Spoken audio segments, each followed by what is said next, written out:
आज की स्टोरी में हम बात करने वाले इंडिया के सबसे ज्यादा फेमस, चर्चित, परफेक्ट क्राइम और मन को भयभीत कर देने वाले क्राइम की, Aarushi and Hemraj murder case.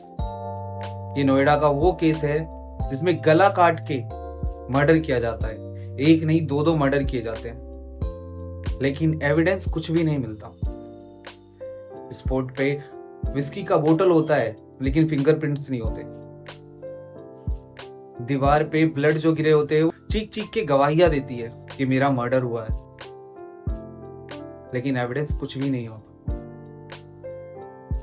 UP police investigation करती है, एसटीआई की टीम इन्वेस्टिगेशन करती है, 2 बार सीबीआई इंक्वायरी होती है, लेकिन एविडेंस कुछ भी नहीं मिलता। सबके अलग अलग थ्योरीज होते हैं। आपको 100 से ज्यादा थ्योरीज मिल जाएंगे Aarushi and Hemraj murder case में। शक की सुई कभी माँ बाप पे जाता है, कभी कंपाउंडर पे, तो कभी हेमराज पे, लेकिन कुछ भी निकल के सामने नहीं आता। एविडेंस 0 होता है।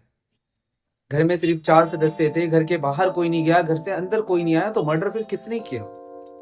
आज भी एक रहस्य बना हुआ है। सीबीआई ने अपनी पूरी ताकत झोंक दी, लेकिन 9 साल के बाद भी आरुषि के हत्यारे को नहीं ढूंढ सकी। नमस्ते, अस्सलाम वालेकुम। मेरा नाम मोहम्मद दानिश है और आज की स्टोरी में आप लोगों का स्वागत है।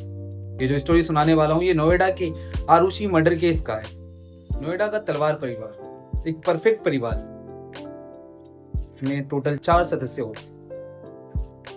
राजेश तलवार, नुपुर तलवार, आरुषि तलवार एंड हेमराज। ये परिवार बाहर से बहुत ज्यादा परफेक्ट दिखता है, अच्छे पोजीशंस पे थे सबके सब। राजेश तलवार डेंटिस्ट था, एक बड़े हॉस्पिटल में ब्रांच मैनेजर था, खुद का क्लिनिक था, पेशेंट की भीड़ लगी रहती थी, बिल्कुल बिजी शेड्यूल था। सेम नुपुर तलवार भी डॉक्टर थी, और उसी घर में उसकी बहुत प्यारी बेटी आरुषि तलवार रहती थी। उम्र 14 साल, 9th क्लास की बच्ची थी, बहुत प्यारी थी, अपने माँ से बाप से बहुत प्यार करती थी। और उसी घर में चौथा सदस्य था हेमराज, उम्र 45 साल, रहने वाला नेपाल का। वर्षों से उस घर में वो नौकर का काम करता था, खाने बनाता था, घर की साफ सफाई करता था। आरुषि तलवार उसे अंकल कहकर बुलाती थी और हेमराज भी उसे बेटी कहकर बुलाता था। सबके आपस में रिलेशन बहुत अच्छे थे। 14 मई 2008 आरुषि तलवार अपने फ्रेंडों से चैटिंग कर रही होती है कि बहुत कुछ होने वाला है, मेरा बर्थडे आने वाला है, पार्टी करेंगे, सेलिब्रेट करेंगे साथ में, फादर मेरे को गिफ्ट देंगे। 15 मई सुबह 6:30 बजे सब कुछ नॉर्मल था। आरुषि उठती है, रेडी होती है, स्कूल जाती है और शाम को 4 बजे स्कूल से रिटर्न आती है अपने दादा दादी के साथ। दादा दादी उसे छोड़ के वापस अपने घर चले जाते हैं। शाम 6:30 बजे नुपुर तलवार घर वापस आती है अपने क्लिनिक से। ठीक 9:30 बजे राजेश तलवार भी अपने क्लिनिक से रिटर्न आ जाता है। सब डाइनिंग टेबल पे साथ में बैठते हैं, डिनर करते हैं। तभी आरुषि तलवार कहती है कि फादर, मेरा फेयरवेल आने वाला है, मेरे को नई ड्रेस चाहिए। राजेश तलवार हंस के कहता है, क्यों नहीं, मिल जाएगी नई ड्रेस। हेमराज खाना बनाता है, सबके लिए खाना लेकर आता है। सब खाना खाने के बाद उठ जाते हैं। राजेश तलवार अपने कमरे में जाता है और आरुषि तलवार को अपने कमरे में बुलाता है। बैग खोलता है, बैग से चमचमाती सोनी का कैमरा निकालता है और आरुषि तलवार को गिफ्ट कर देता है। आरुषि तलवार खुश हो जाती है क्योंकि उसे फोटोग्राफी का शौक था। वो फोटो खींचती है। जब फादर उसे वो गिफ्ट करते हैं तो वो आखिरी पिक्चर में तीनों साथ में होते हैं, गले लगकर एक दूसरे के साथ फोटो खिंचवाते हैं। वो वही तस्वीर है जो एविडेंस के तौर पे पेज नंबर 47 में जमा है। आरुषि तलवार अपने फादर से गिफ्ट लेकर गुड नाइट बोलकर अपने कमरे में चली जाती है और जाके सो जाती है। इधर राजेश तलवार और नुपुर तलवार दोनों लैपटॉप पे कुछ काम करते हैं और वो भी सो जाते हैं। जब सुबह 6:30 बजे उस घर की मेट भारती घर पर आती है तो घर का दरवाजा बंद होता है। वो आवाज लगाती है, बेल बजाती है, लेकिन कोई दरवाजा नहीं खोलता। फिर नुपुर तलवार बाहर आती है और वो पूछती है कि हेमराज नहीं है क्या? तो हेमराज को कॉल किया जाता है और हेमराज का फोन स्विच ऑफ आता है। नुपुर तलवार भारती को ऊपर से की फेंकती, वो लॉक खोलती है और घर के अंदर चली जाती है। तभी राजेश तलवार अपने रूम से बाहर निकलता है और देखता है कि डाइनिंग टेबल पर विस्की की बोतल पड़ी हुई है। और वो देख के बहुत ज्यादा शॉक हो जाता है कि उस विस्की की बोतल पे ब्लड लगा हुआ है। वो दौड़कर आरुषि तलवार के कमरे की तरफ भागता है। हमेशा की तरह वो गेट बंद नहीं था। आरुषि का जो गेट था रूम का वो हमेशा बंद रहता था। उस मॉर्निंग में वो गेट खुला हुआ था। वो जैसे ही रूम के अंदर एंटर करता है वो चीखने लगता है, रोने लगता है, चिल्लाने लगता है कि मेरी बेटी का किसी ने मर्डर कर दिया। सामने देखता है कि आरुषि की डेथ बॉडी पड़ी हुई है और पूरा गर्दन कटा हुआ है। खून का छींटा पूरे दीवारों पे है, फर्श पे है, बेडशीट पे है और सामने आरुषि की डेथ बॉडी पड़ी है। घर में सब परेशान हो जाते हैं, रोने लगते हैं। नुपुर तलवार भारती से गले लगकर कहती है, हेमराज ने मेरी बेटी को मार दिया और मर्डर करके वो भाग गया। लोगों की भीड़ आ जाती है, वहां पे भीड़ लग जाती है। तभी उसमें से कोई एक पुलिस ऑफिसर को फोन कर देता है। पुलिस वाले मौके पर आते हैं। जब पुलिस वाले वहां पर आते हैं तो एविडेंस खत्म हो चुका होता है।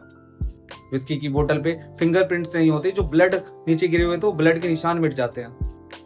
एज एविडेंस वहां पे कुछ भी नहीं बचता। पुलिस वालों के द्वारा जब नुपुर तलवार और राजेश तलवार से पूछा जाता है तो नुपुर तलवार कहती है कि मेरी बेटी को हेमराज ने मारा है, वो मर्डर करके भाग गया है। आईजी प्रेस कॉन्फ्रेंस करता है और कहता है 24 घंटे के अंदर हमने इन्वेस्टिगेशन कर लिया है, हमें कातिल का पता चल गया। पुलिस हेमराज के खिलाफ 20,000 का इनाम घोषित करती है। नेपाल पुलिस से बात किया जाता है और एक टीम नेपाल के लिए भेज दिया जाता है। बॉडी का पोस्टमार्टम होता है और पोस्टमार्टम होने के बाद आरुषि तलवार की बॉडी तलवार फैमिली को हैंड ओवर कर दिया जाता है। शाम 4:30 बजे अंतिम संस्कार होता है। देह संस्कार होने के बाद सब घर आ जाते हैं। 17 मई 2008 को राजेश तलवार और नुपुर तलवार अस्थि विसर्जन के लिए हरिद्वार चले जाते हैं। तभी इन्वेस्टिगेशन करने के लिए एक रिटायर्ड ऑफिसर के गौतम को बुलाया जाता है।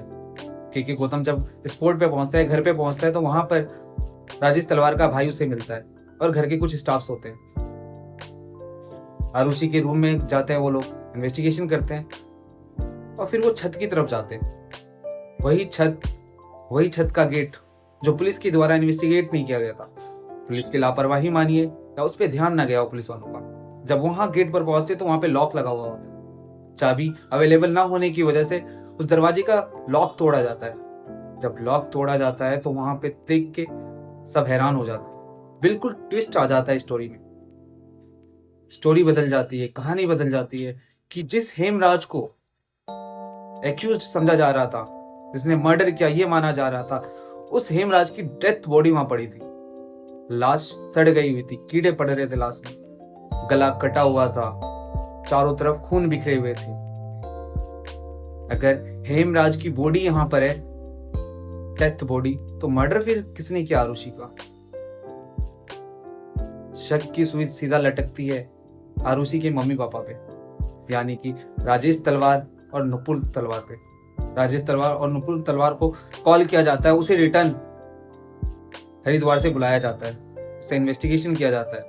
तभी एक थ्योरी आती है कि जो राजेश तलवार है उसका अनीता दुर्रानी नाम की एक लेडी से अफेयर चल रहा है और अफेयर का पता आरुषि तलवार को पता चल जाता है। सेकंड थ्योरी आती है कि आरुषि तलवार और जो हेमराज है घर का नौकर, दोनों के रिलेशन थे।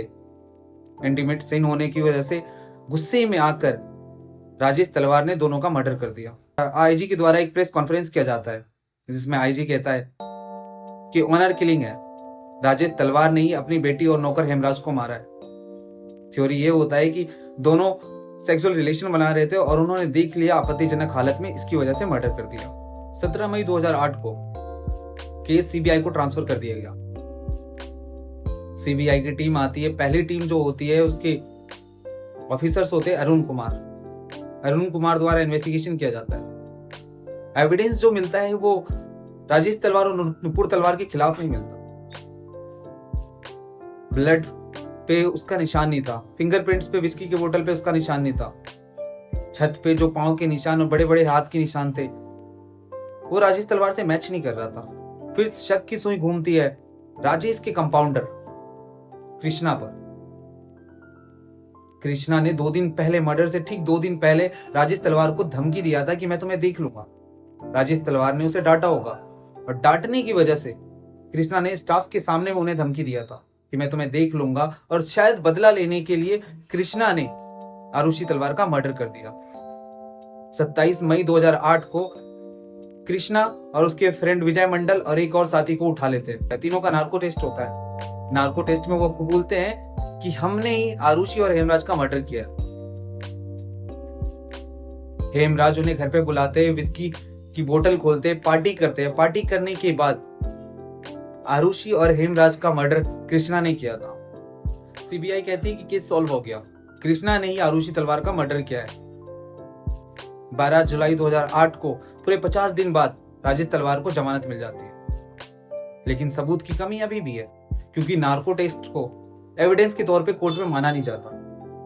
कृष्णा के घर पे जो खून का निशान मिला था वो किसी जानवर का था। एविडेंस की कमी थी। 27 जुलाई 2008 को तीनों को जमानत पे रिहा कर दिया जाता है। तीनों रिहा हो जाते हैं। तीनों जब जेल से बाहर आते हैं तो विजय मंडल बताते हैं कि सीबीआई ने उसके साथ मार पिटाई की, जोर जबरदस्ती किया। सीबीआई ने उससे कहा कि तुम कबूल कर लो, रटी रटाई एक स्टोरी बताओ कि तुमने ही मर्डर किया है। और हमने डर के मारे मान लिया कि हमने ही मर्डर किया है, लेकिन हमने कोई मर्डर नहीं किया।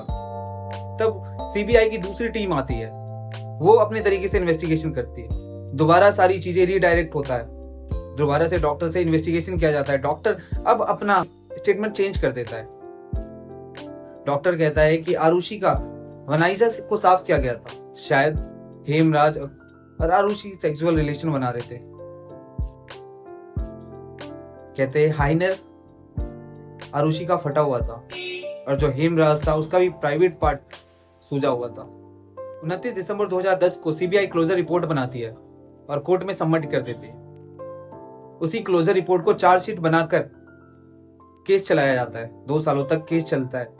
सीबीआई की क्लोजर रिपोर्ट के खिलाफ तलवार फैमिली ने पिटीशन फाइल किया। गाजियाबाद सीबीआई स्पेशल कोर्ट ने 9 दिसंबर 2012 को उनकी क्लोजर रिपोर्ट को खारिज कर दिया। सीबीआई ने आखिरी थ्योरी दिया। राजेश तलवार, पिता की बात कर रहा हूं, उसने आवाज सुनी, आरुषि तलवार की कमरे की तरफ गया और हेमराज और आरुषि तलवार को आपत्तिजनक हालत में देखा। राजेश तलवार गुस्सा हो गया और वो स्टिक बैट से हेमराज के और आरुषि को मारता है। फिर नुपुर तलवार की मदद से गला काटता है और सारे एविडेंस को मिटा देता है। विस्की की बोतल से फिंगरप्रिंट्स के निशान मिटा देते हैं। और नवंबर 2013 में स्पेशल जज रामलाल के द्वारा राजेश तलवार और नुपुर तलवार को उम्र कैद की सजा दे दी गई और फिर दोनों को डासना जेल भेज दिया गया। फिर मामला इलाहाबाद हाई कोर्ट में जाता है। हाई कोर्ट से 750 पेजों का एक ऑर्डर आता है जिसमें यह कहा जाता है कि राजेश तलवार और नुपुर तलवार के खिलाफ सिर्फ थ्योरी है, कोई पुख्ता सबूत नहीं है, एविडेंस नहीं है जो सीबीआई ने दिया है। ये सिर्फ एक थ्योरी है और थ्योरी के बेस पे किसी को उम्र कैद की सजा नहीं दी जा सकती। वहां पे जो फिंगरप्रिंट्स मिले थे वो फिंगरप्रिंट्स नुपुर तलवार या राजेश तलवार से नहीं मैच कर रहा। ब्लड का निशान राजेश तलवार के कपड़ों पे नहीं मिला। घर के अंदर कोई आया नहीं, घर के बाहर कोई गया नहीं, गार्ड ने किसी को देखा नहीं। सिर्फ शक के बुनियाद पे इन्हें जेल में रखा नहीं जा सकता। और डाउट ऑफ बेनिफिट्स का प्रॉफिट जो है वो राजेश तलवार और नुपुर तलवार को मिला। 4 साल 10 महीने बाद दोनों जेल से बाहर आ गए। आज भी ये केस सुप्रीम कोर्ट में सीबीआई और राजेश तलवार की अपीलों के बीच में कहीं पेंडिंग फाइल की तरह दबा हुआ। तो ये थी पूरी कहानी आरुषि मर्डर केस का। वीडियो आपको अच्छी लगी हो लाइक करें, शेयर करें, कमेंट